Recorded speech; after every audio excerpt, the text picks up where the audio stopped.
السلام علیکم ورحمت الله وبرکاته.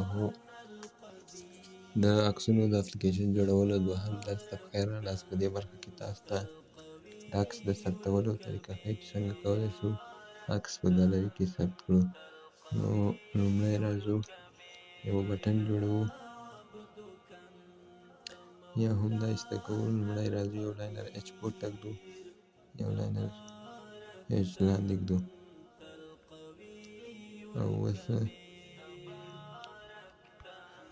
دغه د دوهم یو کوو او د یو پورتني دا هم یو کوو. اوس راځو یو میټریال بټن دلته لاندې ږدو،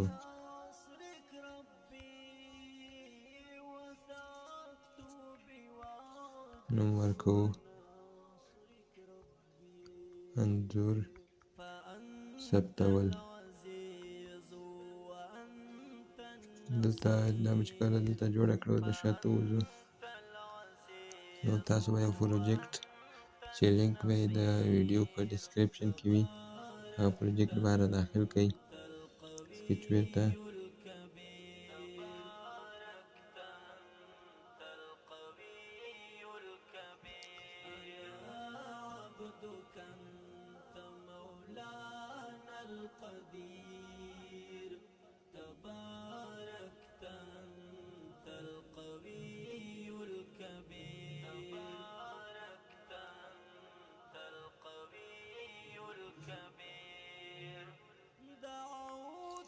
نو دا د پروجیکټ داخل شو انځور په نوم باندې ده. نو به راسئ تاسو په دغه ځای کې دغه ځای باندې به کلیک وکړئ آرټ کلیکشن. دلته به تاسو نوم ورکړئ مثلا انځور ثبتول.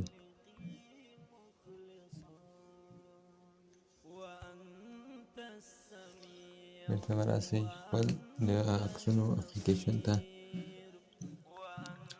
کوم ځای کې چې تاسو غواړئ هماغه بټن باندې کلیک وشي او عکس ثبت شي. نو تاسو به راسئ دلته لومړی کمپونیټ هغه برخې ته ایونټ برخې ته مور بلاک امپورټ فروم کلیکشن دا کوم چې ثبت کړی دا به هغه کوي سلیکټ کوي. اوس به راسئ داخل به شئ.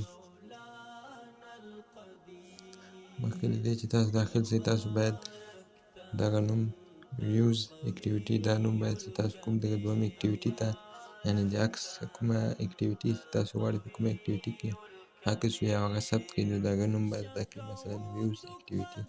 نو به راسئ سیو ته به داخل شئ. په دغه ځای کې په دغه کوډ ایډیټر باندې کلیک وکړئ.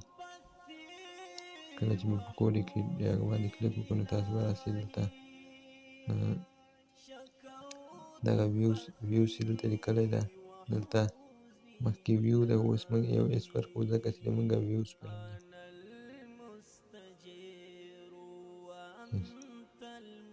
اوس به سیو کړئ. دا به چې سیو کړ بیا به د شاته وځئ او اوس به راسئ دغه ځای ته انځور ثبتول آن کلیک. اوس به راسئ مور بلاک سیو ټو ایمیج ویو. دلته به تاسو پاټ چې لیکلی تاسو به راسئ امټي منیجر ته.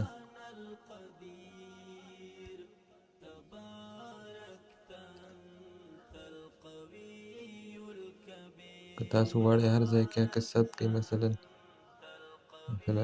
زه دلته په یو فولډر درته انتخابوم مثلا دغه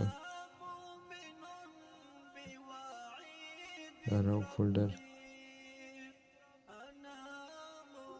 یا هم مثلا دې د فکچر فولډر کې دلته هلیس هم نشته. که غواړئ تاسو دغه فولډر کې هغه ثبتوئ نو تاسو به په دغه ځای باندې کلیک وکړئ. نو په دې باندې چې کله کلیک وکړئ دا به سلیکټ آل کوي او دا به کاپي کوي. کله به چې کاپي کړ اوس به راسئ په دغه ځای کې به دا پیسټ کوي یعنې واچوئ. هغه نه بعد به راسئ تاسو غواړئ کوم نوم ورکړئ نو نوم همغه کوم نوم چې تاسو په اپلیکیشن کې راپورته کړی په هغه نوم باندې به واخلي او کوالټي به سل کوي، یعنې 100% خپل هغه. نو دا خو څو ثبت شو، موږ به سیو کوو او اپلیکیشن به رن کوو.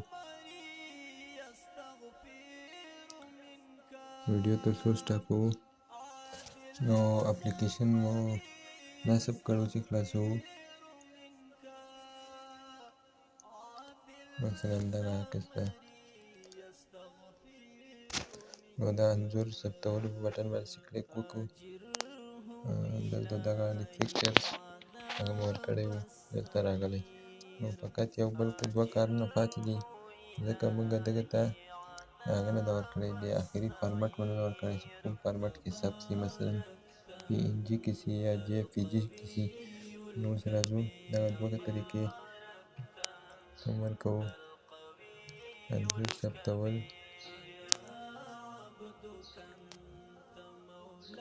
نو اوس راځو اپریټر برخې ته، جوین اینډ جوین دا به دغه ځای کې دلته کېدی، نو دلته تاسو ولیکئ ټکی PNG، یعنې عکس ثبت شي او PNG باندې ثبت شي. که غواړئ تاسو مثلا په JPG کې ثبت شي، بیا هماغه د آخري JPG ورکوئ. که غواړئ کوم بل هغه کې ثبت شي نو هغه ثبتېږي. که غواړئ کوم بل ځای کې ثبت شي، مثلا په دغه ځای کې ثبت شي، بیا به دغه پورته جمپ ټو فټ ووایئ، دا فټ به کافي کړئ، هملته به ورپیسټ کړئ. او تر په راتلونکو ویډیوګانو کې به تاسو ته د عکس د لګولو په سکرین باندې، مثلا د هوم سکرین باندې یا هم د لاک سکرین باندې لګولو طریقه ښیو. نو تر بلې ویډیو پورې مو په الله سپارم. د الله جل جلاله په امان.